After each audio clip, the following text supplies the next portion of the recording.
It's too noisy. I'm taking the baby to the mountains. Suddenly, my husband got angry and forcefully picked up our 3-month-old baby who was crying at night. He shoved the baby into the car trunk and drove away. In shock and fear, I hurriedly chased after him in a taxi. When his car stopped on a mountain road, I rushed over and rescued the baby. However, for some reason, it was me who got arrested by the police who arrived at the scene. My wife was trying to abandon the baby. Because of my husband's claim, my fate changed drastically from that day. My name is Lillian. I married my husband Leonardo, who was my colleague at work, 2 years ago when I was 26. The following year, I got pregnant, but due to severe morning sickness, I quit my job and became a housewife at Leonardo's suggestion. He was very attentive, cooking meals and taking the initiative in cleaning and laundry. I'm so glad I married Leonardo. I'm sure we can build a happy family together, I thought, believing in a future full of smiles. As my morning sickness gradually subsided, I gave birth to our daughter, Sarah. However, Leonardo, who had been kind until then, became increasingly irritable after Sarah was born. Hey, Lillian! Make Sarah quiet quickly. I've fed her milk and changed her diaper, but what's wrong? You're a good girl. No matter how much I tried to soothe Sarah, she wouldn't stop crying. Leonardo's expression grew harsher, and he began slamming his palm on the table. Shut up. You're the mother. Can't you calm the baby down? It's my first baby. I don't know what to do either. I never thought a child would be such a troublesome creature. Leonardo's harsh words continued, and he began to take out his frustration on nearby objects whenever the baby cried. Sometimes, he even broke the plates on the table. As I cleaned up the glass shards, I realized I needed to find an opportunity to talk with Leonardo. However, perhaps because he disliked having a child at home, he started coming home later and later. Sarah's night crying continued, and when she was 3 months old, an incident occurred. Exhausted from the unfamiliar task of childcare, I took my eyes off Sarah for just a moment. Sarah! Watch out! To my horror, Sarah spilled coffee that was on the low table and suffered a minor burn on her leg. Fortunately, the doctor at the hospital said, "It will take time, but it will heal with medication," which relieved my tension. However, the burned area was red, and I was filled with guilt. Out of a sense of responsibility, I reported this to Leonardo when he came home. After lifting the baby's leg and examining it closely, Leonardo showed a calm expression. It's nothing serious. You must have been tired, Lillian. I was surprised by his kind words, as I had expected to be scolded, and could only nod in agreement. Childcare is tough. I'm glad it wasn't serious.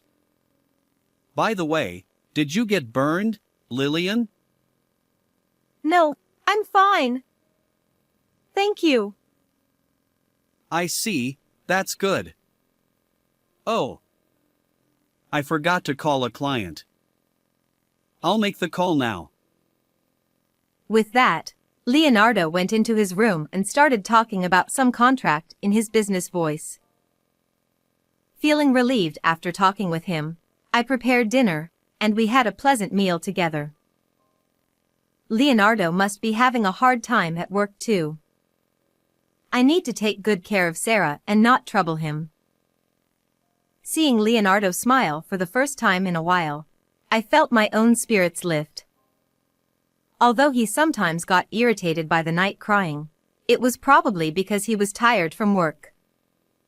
Despite everything, I felt a deep affection for Leonardo, who remained calm and considerate during emergencies. Perhaps sensing my warm feelings, Sarah fell asleep soundly after I fed her milk and changed her diaper. Today was exhausting with so many things happening. Feeling a bit tired from the rushed hospital visit earlier in the day, I yawned widely and soon fell asleep. However, it wasn't so easy to welcome the morning, and Sarah started crying again that night. Surprisingly, it was Leonardo who got up before me. Oh, is Leonardo going to soothe her? That's unusual. But then, Leonardo did something unexpected. He quickly went to the crib, grabbed Sarah's leg, and hung her upside down. Moreover, he was holding the leg that had been burned. Stop! Please let go of her! I hurriedly got up and rushed to Leonardo. It was as if he was a different person from the daytime. I tried to take Sarah back, but Leonardo dodged me and started walking towards the front door with Sarah in his arms. Leonardo said, This baby's crying is annoying. I'm going to dump her in the mountains because she's too noisy. No way, you must be joking. Wait a minute. As I chased after him, he ran off with a red face and shoved the 3-month-old crying baby into the trunk of the car. He locked the car door and drove off in no time. Feeling like I was in a nightmare, I grabbed the spare key and went outside to rescue Sarah from the trunk. Luckily, a taxi was parked near the house. Please follow the blue car that just passed by. Praying for Sarah's safety, I chased Leonardo in the taxi. After a while, Leonardo's car stopped in the mountains. I saw him get out of the driver's seat in the darkness. Thank you. I handed the driver the fare and jumped out of the taxi, rushing towards Leonardo's car. Sarah! Are you okay? When I opened the trunk with the spare key, Sarah, wrapped in a blanket, was crying loudly but seemed healthy. I gently picked her up and felt relieved. However, the next moment, I was suddenly illuminated by a bright light. Huh? What? Looking closely, I saw a police vehicle parked there, and Leonardo was also nearby. Then, a police officer got out of the vehicle and approached me. You are under arrest. Wait a minute. Why are you coming to me? Because you are the perpetrator. I was taken aback by the suddenness of it all. Before I knew what was happening, they took the baby from me and handed her to Leonardo. My wife never takes care of the baby and even hits her. It's been a problem. Wait, what are you saying? Look, she's always so temperamental. She's always angry. And look at the baby's leg. She even burned her. Leonardo showed the police officer the red part of Sarah's leg. And to top it off, she shoved the baby into the car trunk in the middle of the night and drove her to the mountains. She must have been planning something terrible. Stop making things up. Fearing what might happen if I left Sarah with Leonardo, I desperately pleaded my innocence and tried to take Sarah back from him. I strongly insisted that I had followed Leonardo in a taxi because he had taken Sarah. However, when I turned around, the vehicle I had come in was nowhere to be seen, and no one believed my story. The more I talked, the more suspicious the police became of me. Eventually, they said, We'll hear your story at the police station. And I was put into the police vehicle. Why is this happening? Even then, I kept expressing my concern that Leonardo might put Sarah in danger, but my words were ignored. I began to suspect the police's timely arrival. Leonardo was the one who reported this, right? You don't have to hide it. I know. I tried to probe, but the officers exchanged glances and only replied, We can't tell you that. Sensing something unusual, I talked about how Leonardo often got irritated when the baby cried at night. I don't know what Leonardo told you, but I haven't done anything wrong. I just followed him in a taxi. They asked for details to verify my story, like the characteristics of the car I had ridden in. But it was just a regular taxi, and I didn't remember the company name. Strangely, the police claimed they hadn't passed any taxis on their way to arrest me. What? That can't be true. So, does that mean? At that moment, I noticed a strange feeling.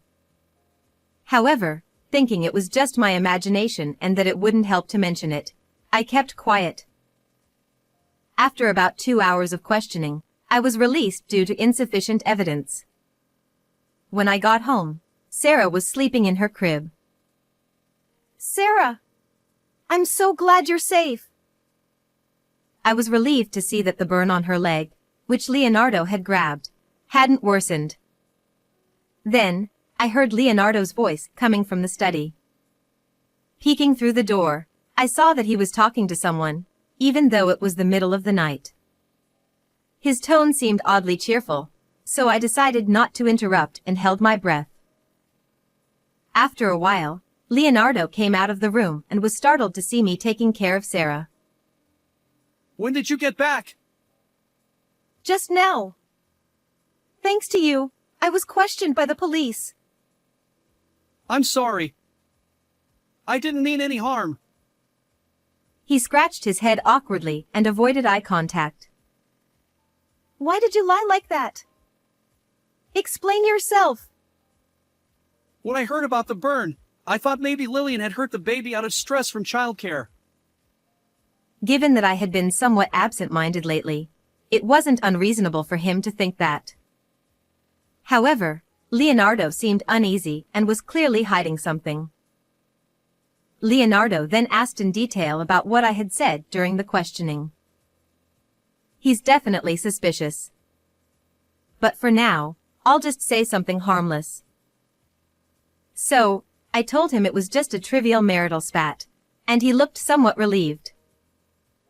I was surprised the police arrived so quickly. Me too. Apparently, someone living near the mountain went missing, and they were searching for them. Not being sure if Leonardo had reported it, I lied to avoid further questioning. He seemed reassured and said, Oh, I see. Before crawling into bed and falling asleep. Enjoy your sleep while you can. I'm going to uncover all your misdeeds. After watching Leonardo snore with a foolish expression, I began investigating his phone to understand his strange behavior. I found a history of frequent contact with a certain person. It might be a business partner, but I'll note it down just in case. Additionally, I found numerous receipts in his work bag, all issued by the same place. I'm getting closer to identifying the source of my unease. Determined to uncover the truth myself, I set a trap on Leonardo's phone. The next day, after sending Leonardo off as usual, I consulted a trusted person living nearby. She immediately agreed to help, which reassured me. After that, I continued to interact with Leonardo as if nothing had happened. I'm starting to see Leonardo's actions more clearly. Just a little more, and I'll have the decisive evidence. Just then, I received a call from Leonardo saying he had to work late unexpectedly. Seizing the opportunity, I took action and witnessed an unbelievable scene. Even after Leonardo returned home, I kept a close watch on him. Eventually, I understood why I had been arrested and Leonardo's true intentions, which made my anger boil over. I'll make sure those who tried to harm Sarah for their own gain pay dearly. With a burning determination in my heart, I spent the day hiding my true feelings. And then, the next night, Sarah started crying as usual. I got up immediately to soothe her, but when I couldn't calm her down, Leonardo came out of the bedroom with a frown. Noisy! Noisy! Noisy! Don't shout like that. If you have time to argue, take her outside and calm her down. Before Leonardo could make more noise, I quickly went outside with Sarah. Wow, it's hot! It had been a scorching day, so even at night, it was hot, and sweat was pouring down my face. Unable to go back inside, I just held the crying baby and tried to soothe her. Then, once again, a police car arrived. Oh. Leonardo came out of the house with a look of exasperation. According to the police, they had received an anonymous report that someone was neglecting a baby. I'm really sorry for the trouble. I've told my wife many times, but it seems she was violent towards our baby again when I wasn't looking. As Leonardo said this, he quickly took Sarah from my arms. Just like when I was taken to the police station, Leonardo started saying things that I had no memory of. Did Lillian hurt you again? Poor thing, crying so much. Despite having yelled at Sarah and kicked us out, Leonardo suddenly started acting like a doting father in front of the police. But in the next moment, Leonardo's facade was shattered. What are you talking about? That's not Sarah. What? What is this? What Leonardo was holding was a doll wrapped in a baby blanket, looking just like a real baby. I heard crying, so I thought it was real. What on earth is going on? I showed the surprised Leonardo a voice recorder. From it, the sound of a baby crying echoed. Damn it! You tricked me! Where did you take the baby? Did you really abandon her? Unlike you, I would never do such a thing. Our Sarah is with Caroline. Caroline, your relative? Leonardo didn't know, but a month ago, my cousin Caroline had moved near our house. I had planned to tell Leonardo about it at the right time, but various things had happened, and I couldn't. Caroline and I were close in age and had been like friends since childhood, always helping each other in times of need. Caroline is very trustworthy, and I asked her to help this time. Right after Leonardo kicked us out, I contacted her. She said she had a good idea and swapped Sarah with the doll. I then recorded Sarah's crying to make the doll seem more real. Actually, it was really tough taking care of a 3-month-old baby, so Caroline has been helping me out with various things. What do you mean by various things? And what's this about? I took out my smartphone from my pocket and played a video of him meeting with his mistress. When did you? How did you? On the day Leonardo said he was working late, I had installed a GPS app on his phone and had Caroline drive me to secretly follow him. But I never imagined you were having an affair with a taxi driver. What proof do you have? I found numerous messages from your phone to her, and a bunch of taxi company receipts. If you still want to make excuses, I can call her right now. Stop it! Contacting her outside of work would be a nuisance. Though he tried to say something plausible, Leonardo was already admitting his guilt by starting to panic. He just mumbled, unable to say anything coherent. Without giving him a chance, I took the initiative.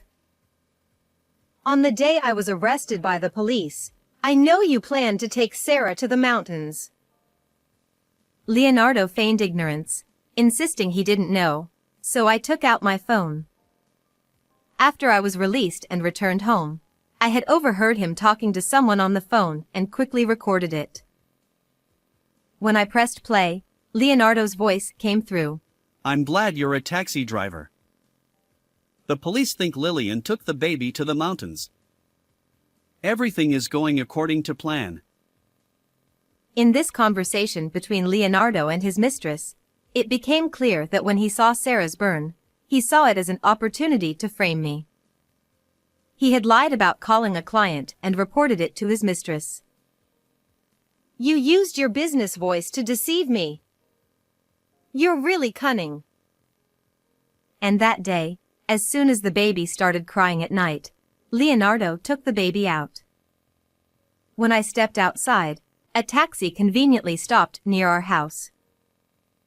You deliberately had your lover wait in front of our house so I could follow you immediately, didn't you? Looking back, Leonardo's behavior of suddenly getting out of the car in the middle of the mountain road was unnatural. Surely, he did that on purpose to give me a chance to rescue Sarah from the trunk. It must have been a trap to make the police think I had put Sarah in the car trunk. I fell right into your plan. You were the one who called the police that day, weren't you? Leonardo stammered. No, Not willing to admit his guilt, I immediately played the recorded audio again. This is from yesterday when you called your lover after you thought I was asleep. In the recording, Leonardo said, Tomorrow, when the baby starts crying at night, you pretend to be a neighbor and call the police. That will send her to jail. He chuckled sinisterly. You said, last time, Lillian was released quickly, but she's definitely on the watch list now. You really are cunning. Leonardo's face twisted as if he had tasted something bitter after hearing the audio. It's terrible that you even told your lover I regularly put our child in danger. Incidentally, the voice recorder also captured Leonardo's plan to divorce me and take custody of Sarah after I was arrested. He even planned to extort a large amount of child support and use the money to travel abroad with his lover. Leonardo tried to dismiss it. I was just joking. You're really stubborn. Why don't you just admit your mistakes? Right, everyone? What do you think of him? Leonardo, realizing he was surrounded by a crowd of onlookers, exclaimed, Everyone! Oh! He had been so focused on defending himself that he hadn't noticed the crowd gathering around him. Yet, he still continued to deny. I was set up. At that point, I realized there was no need to show any more sympathy. Please investigate the person who reported today. That person is probably Leonardo's lover, and she knows a lot too. When I said this and turned to the police, Leonardo suddenly started sweating profusely. This is just a marital quarrel. Come on, Lillian, calm down. Every man cheats at least once, right? I found out it's not just once. You have no escape. Leonardo pleaded. I'm sorry. I'll never look at another woman again. Please forgive me. Desperately apologizing and pretending to be remorseful, Leonardo's act was tiresome. But I faced him one last time. Cheating is secondary. I'm angry because you tried to take Sarah away. Leonardo replied. I apologize for that too. So please. I grew increasingly frustrated with Leonardo, who still thought he could make excuses, but there was something I had to ask. What were you planning to do after taking Sarah from me? Both you and your lover have jobs, right? I thought maybe my mom could take care of her.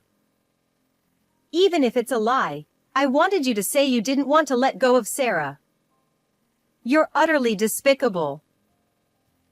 As I glared at him and spat out my words, Leonardo's face turned pale, and he covered his mouth with his hand, as if he had accidentally let slip his true feelings.